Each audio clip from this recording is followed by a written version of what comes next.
Hello and welcome to a Genie on the Edge. And in this case, this Genie happens to be a Kizer as well. But it's also not the kind of Genie that comes out of a bottle. That's probably quite obvious. So let's flick him open and put him down there. So this is the Kizer Genie. In this particular case, it is the German word Genie, which means genius. Right, something I'm clearly not tonight. So, this is a gauge design, apparently an in-house designer for Kizer. So we'll go through the usual sequence. I'll speak about the materials, I'll speak about the dimensions, and then we'll speak a little bit about the design, the attributes of the knife, and my thoughts on it. So what we have here is a blade steel of CPM S35VN. Handle is a shredded carbon fiber, sort of rough to the touch. The liner is stainless steel, and that liner is sort of encased in the carbon fiber. You can see the liner sort of buried inside there. Clip titanium, backspacer titanium. The hardware, so all the screws are stainless steel and they're all Torx. And then we have a ceramic ball bearing. Dimensions of this knife. We have a blade length of 86.4 millimeters or 3.4 inches. A blade thickness of 3 millimeters or 0.12 inches. Handle thickness is 11 millimeters or 0.43 inches. Then closed length of the knife or handle length is 109 millimeters or 4.29 inches. And then overall, it is 195.4 millimeters or 7.69 inches. Right, let's check the weight of this knife. He's very, very light, but let's have a look at that. Get the scale lined up, as always do. And get that cranked up. Right, we're on grams. Let's have a look-see. 62 grams, so yeah, incredibly light. And that is 2 points. If you'll stop wobbling, maybe we'll get a 2.3 ounces. There we go. Yeah, so a little unstable on that scale. Right, let's flick him open. I think we've gone through all the specifications of the knife. So let's speak a little bit about the design. So I guess this falls very firmly into the gentleman folder category. And as you will have already seen, it is a front flipper when you do it properly. So what we have here is a reverse tanto blade. Swedge running at the top there. Is that a swedge? Yeah, probably not really. It's an extension of the ricasso, I suppose. Very squared off back of the blade. A little bit of jimping at the back where your thumb would fall. And then we've got this angled, sort of squared off sharpening choil, which can actually act as a finger choil as well. So that angle that it runs up does prevent your finger, when you are choking up on the blade, prevent your finger from sliding forward onto the blade. So that actually works quite well. We've got a satin finish on the blade, and it is a flat grind.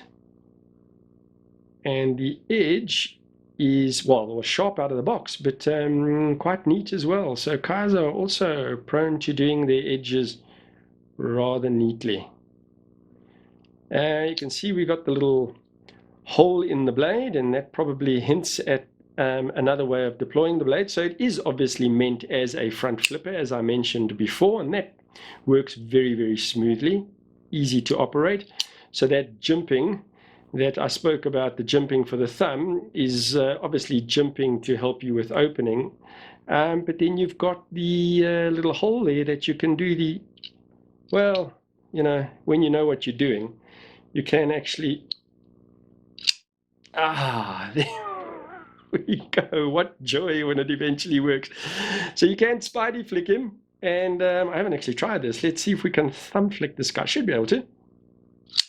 Yeah, softish, but it works. So we've got 3 ways of deploying the knife. So I guess this is also a fidget toy.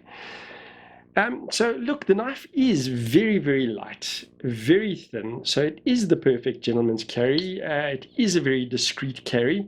When you are looking for something a little smaller, perhaps to the office, this would work rather well. In terms of the profiling on the handle, we've got this sort of rounding. Well, it's machined around the edge, but it's see if I can get that. You can sort of see it's that concave type shape that is giving the handle the profile all around the edge, but that does give it in general a little bit of a rounded edge. So comfortable in hand, no hot spots. You can see the size of the knife there. So again, my medium-sized hand, very comfortably fit on, even when I'm not choking up. So using that finger choil on the handle, comfortably on there, little bit of space. So, once again, bigger hands, you're probably going to struggle a bit on this knife. Choking up, you've got plenty room on the knife. Quite a big backspacer in titanium, as I mentioned. And then I also alluded to the fact earlier on that the scale, not the scale, the liner, and I'm actually seeing something now. The liner is not a liner. So I could have sworn it had a liner on both sides. So it's actually not. So on the show side, it is only carbon fiber. There is no stainless steel there. And then on the lock side, it's a stainless steel lock only running on the one side. Well, there you go. You can't believe everything you hear, especially here. So, and then I see the screws. So the screws run through, and you can see them running right through the scale. So they don't actually go through the backspacer. They actually that titanium backspacer is a little bit narrower. So that is obviously what is contributing to the incredible lightness of this knife. And now I'm seeing another thing. So there is in the back there. Okay, so this is quite an interesting construction actually. In the back there, you can see just there where those screws, those torque screws run through, there is actually a little bit of a stainless steel liner even on the show side, but only just that area where the screws are running through. So that's quite interesting. So there's a little bit of strengthening in there, but not the whole length. So I'll be interested to see. Yeah, and it's the same thing on this side. So if you look,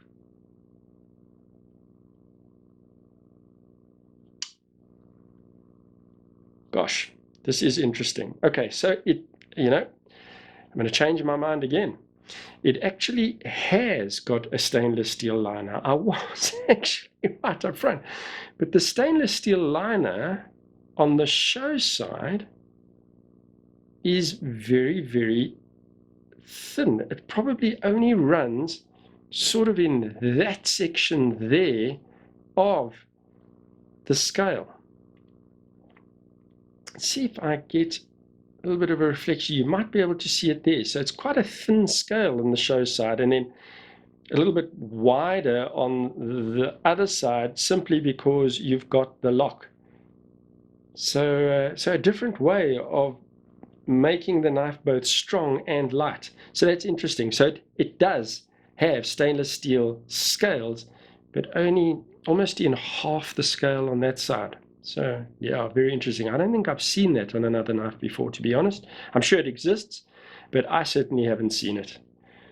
And then at last, I'm getting a knife where the stop pin is not attached to the blade.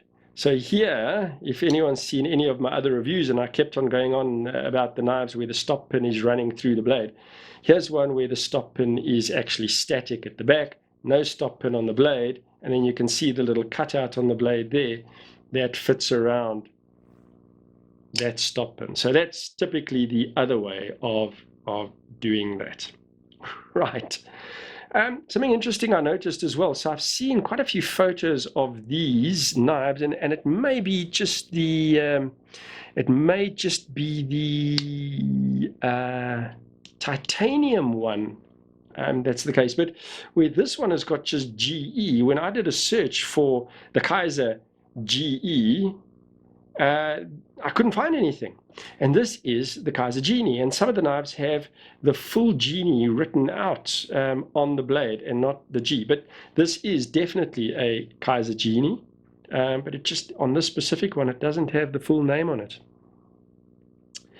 So, I think I have gone through everything. Maybe just speak a little bit about the action, and I mentioned just briefly, incredibly smooth. There does feel like there's just the slightest bit of grittiness in it though, but it's not affecting, so I shouldn't have said smooth. It is very snappy, it flies out, and it in fact is drop shuddy, as you can see there. But when you feel it in the action, it feels like it's just a little bit of grittiness in the knife. So that's quite interesting, but it definitely doesn't affect, like I say, its drop shuddiness. It's incredibly so, even with that, quite a small blade. Another interesting thing on the knife is that it came in the pouch. It's got the normal Kizer pouch. It came with a whole bunch of extra hardware. Now, that is not something that I've seen. And again, I'm sure it exists, but I don't know what to think about that. Should one be happy that you've got spares? Is it because they think that you're going to take the knife apart? Or do they know something about their hardware that we don't? I hope it's not the latter, but interesting anyway. So there it is. You get a little bit of extra. You get a full set of extra hardware. So all the screws and the spacers in a little baggie in the pouch. So I do think I've gone through everything on the knife. It is a nice little gentleman's carry. It is an incredibly light knife. It's not the most dramatically or beautifully styled knife, but it probably does what it needs to do, and this might be what you're looking for a gentleman carry. Once again, guys, this knife provided to me by Blades and Triggers. Appreciate their support, as always. This specific one comes from the Eastgate branch. Again, I want to thank Bowen for sorting this knife out for me. So I guess all that's really left to do is do size comparison and then speak about the price. I'm going to use the Benchmade Mini Barrage simply because it's a little bit of a smaller knife. So although it's chubbier, also a light EDC knife. So there's that. A lot of people know the Benchmade Mini Barrage. I will use, and again, just because I still haven't taken this off the desk, so we may as well use him, the Spyderco, what is this one? The Lil Subhilt. So kind of that sort of length, a little bit thicker, but much heavier than this, much heavier than the Kizer. The Spyderco is a chunky, solidly built, hefty knife with no attempts to make it lighter. Oh, actually there are. It doesn't seem to have had any effect. And then I've got, again, a knife that I will one day do a review for, and that is the other Kizer. So it's also a Kizer, the Kizer Apis. So another gentleman carry, albeit slightly heavier, but similar sort of size and designed for a similar purpose, I'm sure. A lot wider, and it's got the copper scales overlay, I suppose, a better term for it, on that. Makes it quite a bit heavier. And then we got a blast from the past I thought I'd bring out, and that's the Wee Array. So another longish, well, in this case, very long, slender knife, but also, you can get away with that as a gentleman's carry, I think, in most instances. In fact, I used to carry this to the office quite a lot back in the days that I went to the office. So yeah, that is the Wee Array.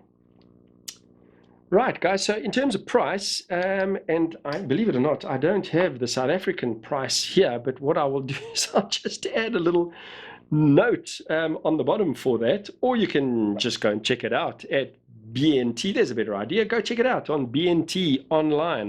They've got a great website, and you can see all the other knives that are on offer as well. But if you're interested in the dollar price, I saw him at Blade HQ for $158. So, if you're looking for an understated knife, light, easy to EDC, it certainly does the trick without too many bells and whistles. Oh, I did mention that there is another version, so you do get one that has the titanium scaled, titanium frame. In fact, in that case, it's a frame lock knife. Right, guys, was a little all over the place tonight, but it is for me after 3 in the morning, so I'm sure you'll understand. But once again, thanks so much for joining me. I really appreciate it, and I would also appreciate it if you would subscribe and hit that bell icon. I'd love you to join me more often. And other than that, you go well, and God bless.